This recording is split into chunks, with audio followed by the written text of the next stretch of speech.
Hello ladies and gentlemen, and welcome back to my channel for another third-party unlicensed 1/6 scale figure unboxing and review. Now today we are taking a look at the SW Toys and Tough Guys Lady Spookatcular, aka Wanda from WandaVision in her Halloween costume. I was hoping someone would make this and enter SW Toys and Tough Guys. Tough Guys I've never actually heard of. Now I got mine from Toys1 Link for that is in the description below, but do bear in mind this is a unlicensed, unofficial figure. This is by no means a promotional video, no. This is a review on a figure I picked up for my own personal collection. While you're down there, why not hit that subscribe, bell notification icon and join button, so you're notified as soon as a brand new review goes live on the channel. As for the box art, one side has an image of Wanda with a very divisive head sculpt, on the other, Lady Spookatcular. On the side of the box, SW Toys and Tough Guys. On the back, we do have some product shots showcasing the figure herself and her accessories, but as I said, a lot of people aren't loving this head sculpt, and yeah, I understand why.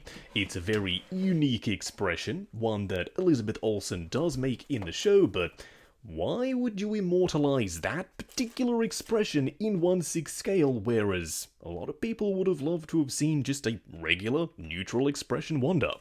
But don't worry, we will discuss the head sculpt a lot more a little bit later. First in-hand impressions are just okay. What we are going to do now though is get all of her accessories laid out in the light box, take a closer look at everything she comes with. Normally we'd start off with the display base, but unfortunately she doesn't have one, and what's even more unfortunate is she really needs one. More on that a little bit later. This is the display base that came with the Flashpoint Vision in his Halloween costume and business suit. I luckily picked up two of him because I knew that potentially if we got a Wanda, it might not be by the same company and she might not come with a display base. This, in my opinion, is the perfect base, both for Wanda and Vision. I mean, up on top you've got Vision in his Halloween costume and Wanda in hers. Yeah, I'm very tempted to display them exactly like this in the collection. Once again, you don't get a display base here, I just showed it for reference as to what I'm doing in my display. If you want a display base, make sure you hunt one down. Now you do get two magical effects cast in translucent plastic. I like the way they pick up the light, they look like they're glowing. A little bit of a pink tinge to them, and yes, they're slightly rubbery. So these should slide on the hands fairly well. Speaking of hands, check out that segue. I am so sorry. I feel like I'm getting worse. I just can't help it. Now she does come with two extra hands in these kind of spell casting poses. Now you get 4 in total, closed fists on the figure and these ones. But unfortunately, what the hell is going on here, SW Toys? Why does she have fingernails? These are supposed to be red gloved hands, not just red painted hands. It's really funky. There's no wrinkling, there's no stitching sculpted in, so I think what they've done is they've just grabbed some hands, painted them red. Really weird in my opinion. What we are going to do now though is get Wanda herself out here. Standing straight up and down in the light box, no crazy poses or accessories or anything like that. This figure surprisingly has a lot going for it, but a lot going against it at the same time. What do I mean by saying that? Well, she's got a seamless body. Normally that would be a huge tick, but here it isn't, and you're about to find out why. Now, she also has very hard to work with ankles. I don't even know how I managed to get her standing, but thank goodness I did. The head sculpt looks exactly like Elizabeth Olsen from that one shot where she made this expression, but it's not going to be for everyone, so you can see what I mean. It's got a lot of pros, but also a lot of cons. It's going to only speak to a certain subset of die-hard WandaVision fans. Normally, I'm not a huge WandaVision fan, so I'd be okay with missing out, but I love this outfit. It's colourful, it's different, it's going to complement Vision, so I had to get it. and even though we're early on in the review, and as I said, she's not perfect, still really happy I did. Up close and personal, kicking things off with the head sculpt first. You know what? I really like it, sue me. I know this expression isn't for everyone, we discussed that in the unboxing segment, but it's something different. It's very Elizabeth Olsen. She makes this expression in the show. Plus, if you wanted to, you could get another Scarlet Witch head sculpt. Simply take the crown off this one and pop it on that one, and use that one on the body. I will be sticking with this one. As I said, it's unique, it's something different. Now the crown is textured and made of this red plastic. You do have a string around the back, so you can take it off if you wanted to. And the hair looks really good. Luckily on mine it's not super boofy and frizzy, it kinda sits in place. There's some curls and texture to it. You do also have a decent level of skin texture to the paint applications. Plus the eyes and the lips, they're all well done. Is this the best third-party Elizabeth Olsen Scarlet Witch head sculpt I've ever seen?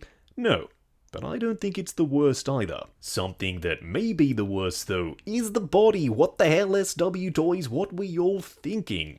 Now the outfit is good, we may as well tackle that first. Like the color choice here, it's all stretchy spandex, no problems whatsoever. The cape is this very lightweight red fabric, and there is a wire up the top, but this bow is far too big. I plan to trim it down after I finish this review, because as it stands, it looks a little bit silly. Now, something else that looks silly, as I said, is the body. It's so darn skinny, it looks almost skeletal. I don't know what body they went with here, but it could be a very narrow and slim frame Fison body. I plan to upgrade it to a slightly more well-built Fison body. Don't know exactly which one I'm going to go with yet, but I will let you know with a pinned comment when I make my decision. You can also see some anatomy poking through the suit. Don't exactly know why they didn't add some padding in there, because, yeah, it's a little bit distracting.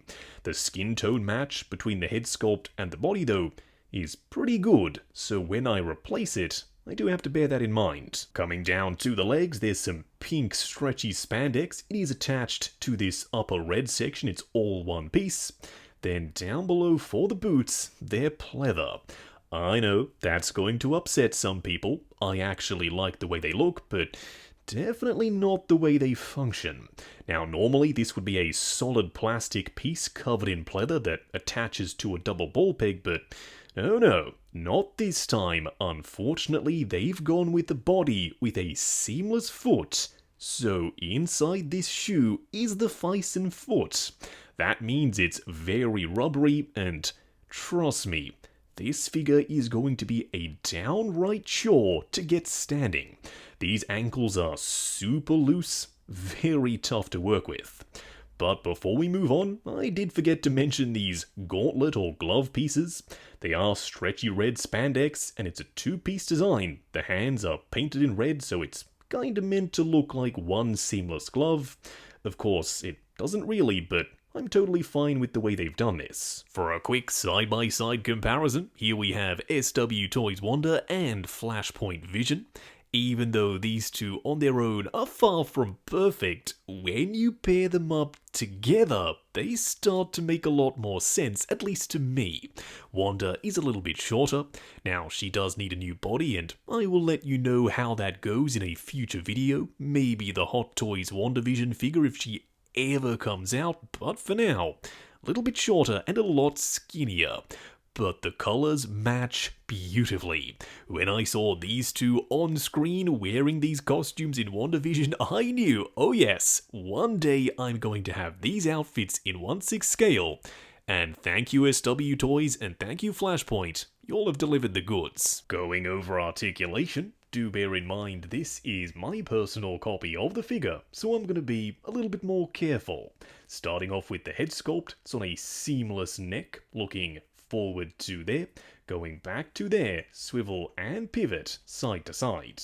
The arms will go up to there, they will go forward and back, butterfly joint at the shoulder that also hinges up and down, double bend at the elbow that does incorporate a swivel, plus a double ball peg for the wrist. The torso will crunch forward to there, going back to there, swivel and pivot. The legs go forward, going out to there, swivel at the upper thigh, double bend at the knee, and of course a double ball peg, unfortunately trapped underneath the seamless foot for the ankle. Wrapping up on the SW Toys and Tough Guys Lady Spookatcular. These third-party names are ridiculous. It's Wanda from WandaVision in her classic-looking Halloween costume as the Scarlet Witch. Now, the colors here are awesome. It's really vibrant, the outfit is all stretchy spandex, so it's great for posing. Plus, the head sculpt is really different. It's a very Elizabeth Olsen expression. She makes it a lot, so it suits the character, and it suits certain poses, but I already know it's definitely not going to be for everyone. Either the head sculpt or the body. Those two things are going to be the most divisive here. I personally am going to switch it out, but I know a lot of people are going to say, no. This figure is already pricey, then you want me to switch out the body? I really shouldn't have to. Yep, I'm right there with you. You shouldn't have to, but if you want to get the most out of your third-party figures, sometimes you need to. As it stands, you can cover the seamless arms with the cape, but it defeats the whole purpose of having seamless arms in the first place if you're going to cover them up. I would have loved to have had wires in the cape, and a display base, because she's really hard to stand. Unfortunately, you don't get either of those two things, but I'm still happy. I like this figure. Now, I got mine from Toys1.com.